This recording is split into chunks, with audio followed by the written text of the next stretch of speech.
Dans 6 mois, j'ai 25 ans et je suis totalement perdue. J'ai la sensation d'être en retard, je sais plus trop qui je suis et j'ai l'impression que chaque décision que je prends va définir toute ma vie. Je crois que c'est exactement la définition de la crise de la vingtaine. Tu sais, quand tu veux travailler dur pour construire un avenir stable, mais qu'en même temps tu veux profiter de la vie pour avoir aucun regret et que du coup tu finis par faire aucun des deux. Donc pour éviter de finir en pleine crise du quart de siècle, j'ai fait une liste. 25 choses à faire avant mes 25 ans. Des trucs qui vont me sortir de ma zone de confort, me faire passer de nouveaux caps, m'apprendre des choses sur moi-même ou juste des choses que j'ai envie de faire. Et si vous êtes de ma génération, c'est obligé, vous connaissez le film 16 vœux. C'est un film qui a marqué mon adolescence, sauf que mes 16 ans c'était il y a 9 ans. Donc j'ai fait ma version. Et évidemment que je vous embarque avec moi dans l'aventure. Super. J'ai un peu le vertige. C'est peut-être un peu too much. Il y a encore du boulot. Elles étaient bien pentues comme il faut. Il y a rien de grave, hein. De zozote sociabilise. C'est prévu. Avant mes 25 ans, je sauterai en parachute. Je monte dans le prochain avion. Là, on... zen. Je savais qu'un jour dans ma vie, je voulais faire un saut en parachute parce que ma maman en a fait un quand elle était plus ou moins à mon âge. D'ailleurs, c'est elle qui m'a accompagnée et je pense que sans elle, j'aurais beaucoup plus stressé. Là, j'étais juste trop contente de partager ce moment avec ma maman. J'ai eu droit à un petit briefing et apparemment, j'aurai droit aussi à un petit salto.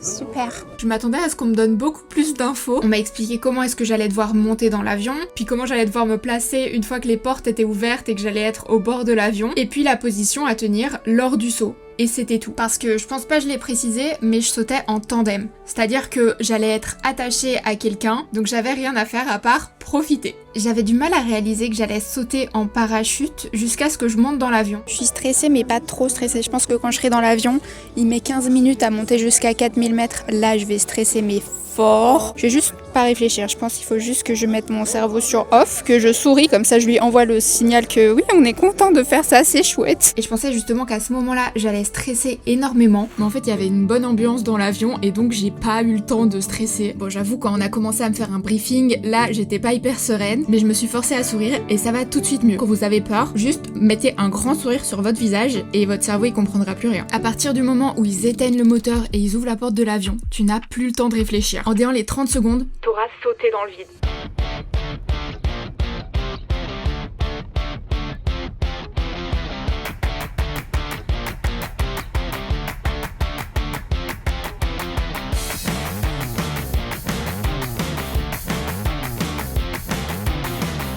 Alors, On l'a fait.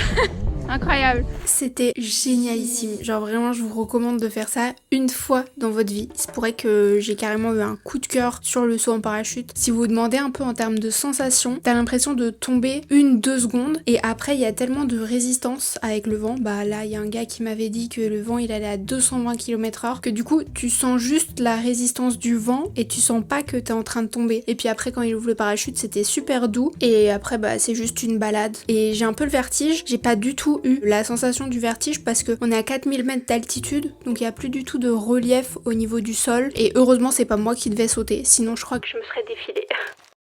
Avant mes 25 ans, j'irai seule à un événement et ça ne m'angoissera pas. Pour certaines personnes, il paraît comme hyper facile, mais faut savoir que je suis très introvertie. Vraiment, ma soirée parfaite, c'est une soirée avec mon mec dans mon lit à lire mon livre. Sauf que le problème, c'est que je fais beaucoup trop de soirées parfaites et pas assez de soirées où je sors de ma zone de confort et où juste je discute avec des gens. Ce soir, je suis invitée à un dîner Aromazone, donc j'ai décidé d'y aller seule. Et l'objectif, ça va être de prendre du plaisir, de rencontrer du monde et de pas me sentir mal à l'aise. Ce qui me stresse encore plus, c'est que j'ai envoyé un petit mail pour savoir s'il y avait un dress code et elle m'a dit « Viens comme tu es ». Je vais peut-être pas y aller en tenue de sport. Je vous montre la première. J'hésite entre 2 robes. Parce que oui, j'adore les robes. Je trouve que tu mets une robe, t'as pas besoin de penser à 2 pièces. C'est direct une tenue super belle. C'est peut-être un peu too much. Mais je l'ai encore jamais mise, donc j'ai très envie de la mettre. Dites-moi, vous metteriez pour quel type d'occasion ce genre de robe? Celle-là, vous l'avez déjà vue. Elle est courte. C'est totalement mon style. Je sais que ça plaît pas à tout le monde, mais j'adore. Et vu que c'est très simple dans le dos, je me dis que je peux garder mes cheveux détachés. Comme ça, genre, je viens vraiment comme je suis, avec mes cheveux bouclés. Je pense que ça peut le faire. Why are you acting like a fool? Walking around you, it's cool. Je suis déjà en retard, je tremble, mais c'est ok. Je voulais vous montrer la tenue que j'ai choisie, je me trouve très mimi. Je crois que c'est par là. Why you acting like a fool? Sometimes I feel that you're just cruel. Ooh, ooh, ooh. Could you give me a sign or maybe write me a letter? I just wanna get closer to feel the heat of your sweater, but why?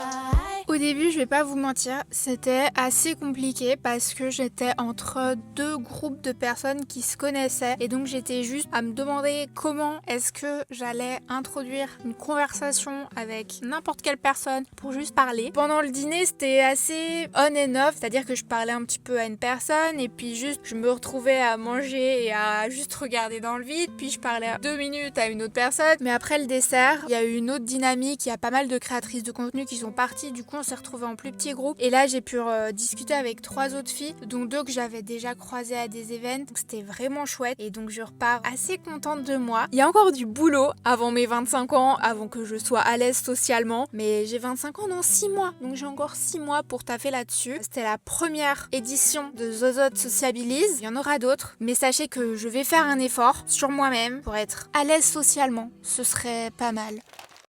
Avant mes 25 ans, je ferai un diagnostic de peau. Ma peau, ça a toujours été un peu un complexe. J'ai eu beaucoup d'acné quand j'étais adolescente. J'ai fait 2 fois Roaccutane. Ouais. Ça m'a créé pas mal de psoriasis. Vous l'aurez compris, ma peau et moi, on est loin d'être amis. Et au lieu d'essayer de comprendre pourquoi, je lui ai fait subir 2 fois le traitement le plus agressif. Et après tout ça, je peux toujours pas dire que j'ai une belle peau. Au contraire, je crois qu'aujourd'hui, je suis encore plus complexée qu'avant. J'ai toujours des boutons de temps à autre. En plus de ça, j'ai de sacrées cicatrices. Et ce qui me complexe le plus, c'est mon psoriasis. Mon rêve, c'est de pouvoir dire le jour de mes 25 ans, j'ai une belle peau. C'est pour ça que je me suis rendue à Bruxelles chez Soma Skin Clinic pour faire mon diagnostic de peau. Et vous voyez à ma tête que je m'attendais pas du tout à ça. Moi qui pensais avoir une peau grasse à tendance acnéique et avoir besoin d'un énorme peeling, j'étais sous le choc. État global de la peau, moyenne à altérée. Ce n'est pas une peau mauvaise, mais il y a une inflammation chronique visible, barrière cutanée instable, terrain vasculaire réactif. Tu as 25 ans, mais ici l'âge biologique estimé 29 ans.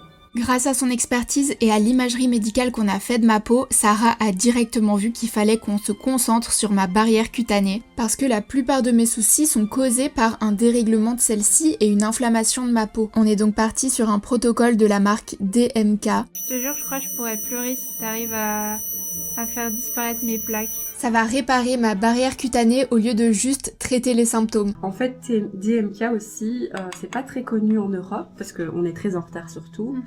Mais il faut savoir que c'est le traitement préféré d'Ariana Grande, des sœurs Bella Hadid. C'est vraiment quelque chose qui est très connu à l'échelle mondiale parce que les avant-après sont fous. Ils travaillent vraiment au niveau de toutes les problématiques et maladies inflammatoires qui ne se règlent pas normalement avec des médicaments. Et c'est ça qui fait la magie de DMK. Elle a commencé par me mettre un masque qui va, je cite, stimuler la microcirculation et l'oxygénation des tissus. En gros, on va essayer de venir relancer les fonctions naturelle de la peau pour qu'elle puisse se réparer d'elle-même. C'était vraiment super bizarre comme sensation. Je dirais pas jusqu'à dire désagréable, mais je sentais mes battements cardiaques dans mon cou. Ensuite, la deuxième étape clé du protocole, c'est l'hyperplasma. Ça va permettre d'accélérer la récupération cutanée et ça améliore encore la régénération des tissus. Et le protocole se termine avec le Lumi 8. C'est une photobiomodulation. Vraiment, faut que je reste dans la muscu, j'y comprends rien. Ça va venir calmer l'inflammation, soutenir la cicatrisation et ça permet d'améliorer encore les résultats du traitement. Évidemment, après des années de maltraitance, il me faudra plus qu'une séance pour voir le résultat final, mais j'ai déjà beaucoup moins de rougeur et je vois que ma peau s'est unifiée.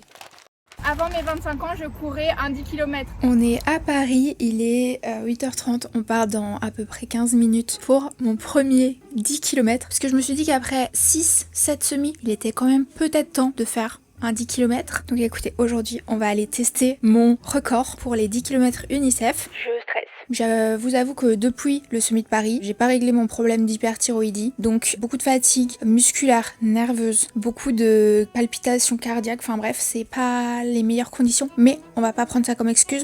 On va faire un PR. Lors du semi de Paris justement, j'avais fait 53 minutes et quelques je crois lors des 10 km, ce qui est mon PR. Donc aujourd'hui on va aller viser de se rapprocher un maximum des 50 minutes, voire de passer en dessous. Je vous montre ma petite tenue. J'ai mis un haut, c'est la micro bralette je crois de la collection Unified de Honor Active en couleur Glaucous Blue, et au niveau du short c'est le double layer Unified aussi de Honor Active en couleur Muscle Mommy Red. Il est trop beau. Je suis aux couleurs de la France aujourd'hui, j'aurai ma petite ceinture blanche, c'est pas fait exprès mais écoutez j'aimais trop le combo de couleurs. Je crois que je vais quand même prendre un peu d'eau avec, même si c'est que pour 2-3 gorgées sur le parcours. J'ai pas envie de devoir m'arrêter au ravito, donc je crois que je vais un peu la vider parce que là elle est vachement remplie, donc elle est lourde. Comme ça si j'ai soif je peux boire. Donc voilà. Il était censé pleuvoir que cet après-midi, évidemment il pleut ce matin. Là on va au départ en s'échauffant vraiment tranquillement, trottinant pour un peu réchauffer le corps.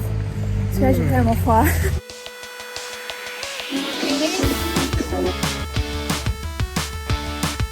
C'est parti.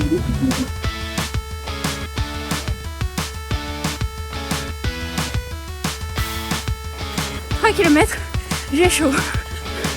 Ça tient dur. 5. Je sais pas si je vais faire les 50 minutes. 6. Ça va être super fort. Plus que 3. Oh putain. J'essaie d'accélérer mais mon père il veut pas.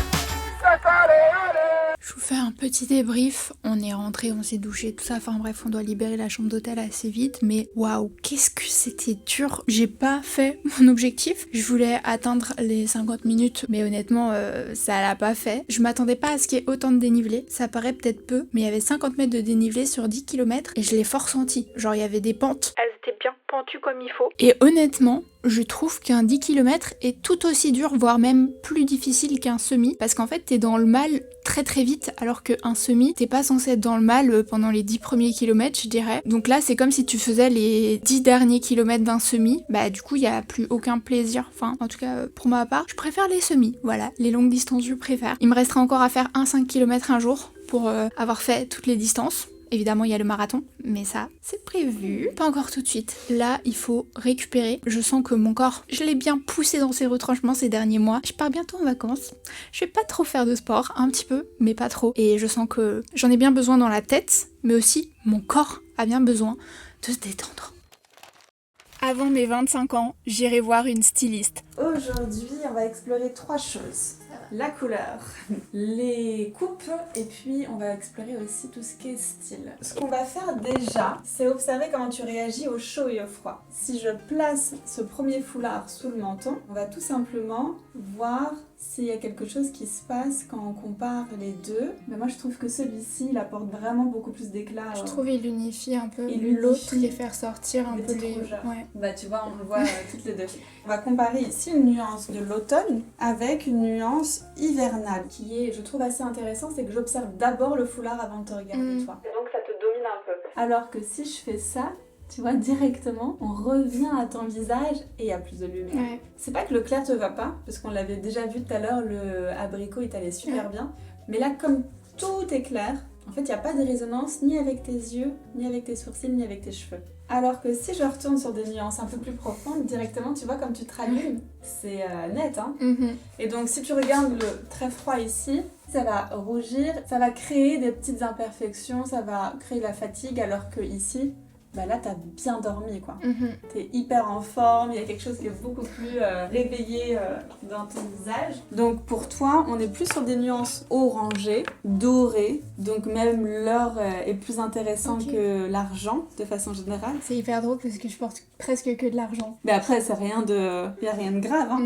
Mais quand tu regardes en fait, et on le voit avec tes lunettes ici, hein, elles vont vraiment être dans des nuances bordeaux qui te vont super bien. Globalement, tu vois ici, hein, on est vraiment sur des couleurs qui vont être beaucoup plus automnales, comme en octobre. Vraiment, c'est des couleurs qu'on retrouve quand on ramasse les châtaignes, tu vois. Par rapport à ta silhouette maintenant, est-ce que tu as envie d'attirer l'attention plus sur une zone que sur une autre? Est-ce qu'il y a des zones que tu préfères? Je sais que soit tu mets une tenue un peu toute moulante, soit c'est plutôt un haut un peu serré et un bas un pantalon un peu plus large parce que j'ai des hanches étroites et des épaules quand même assez carrées. Donc t'as pas envie d'élargir le haut et t'as plutôt envie de mettre en avant ta taille de ce que tu me disais et mettre l'accent un peu plus vers le bas.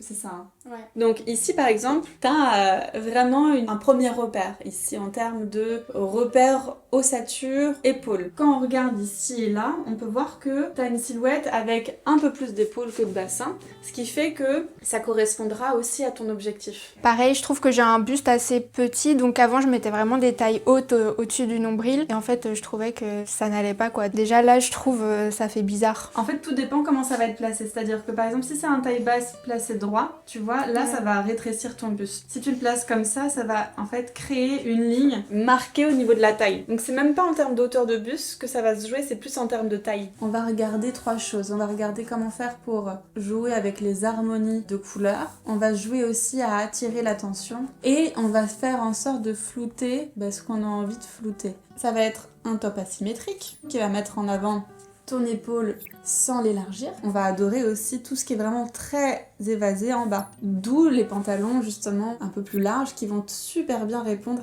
à ton objectif aussi. J'avais vraiment envie de savoir quelle couleur m'allait pour oser porter plus de couleurs parce que c'est vrai qu'à la salle de sport je porte énormément de couleurs, par contre dans la vie de tous les jours je suis très souvent dans des tons neutres, voire même tout le temps en noir. À l'heure où je vous poste la vidéo ça fait déjà plusieurs jours voire même plusieurs semaines que j'ai vu Ophélie et que j'ai découvert quelle était ma palette de couleurs et c'est une vraie aide. Lorsque je fais mon shopping je sais vers quelle couleur je dois plutôt me diriger et ça va me faire des économies parce que je ne compte plus le nombre de pièces que j'ai achetées parce que j'aimais trop la coupe ou même la couleur mais qui au final ne sont jamais sorties de mon placard parce que je n'arrivais pas à les associer. En fait tout simplement c'est des couleurs qui t'allaient pas Zoé. J'espère vraiment que la vidéo vous a plu. Moi j'ai adoré, j'ai l'impression qu'avec ces 5 vœux je suis sortie de ma zone de confort, j'ai appris des choses sur moi-même. C'est peut-être un peu exagéré mais je me sens déjà changée par rapport à il y a quelques semaines au début de cette série de vidéos et croyez-moi les prochains vœux sont tout aussi extraordinaires voire même encore plus. Je vous laisse vous abonner à la chaîne si vous voulez pas manquer les prochains vœux et je vous fais plein de bisous. Je vous souhaite une très belle semaine et on se voit dans la prochaine vidéo.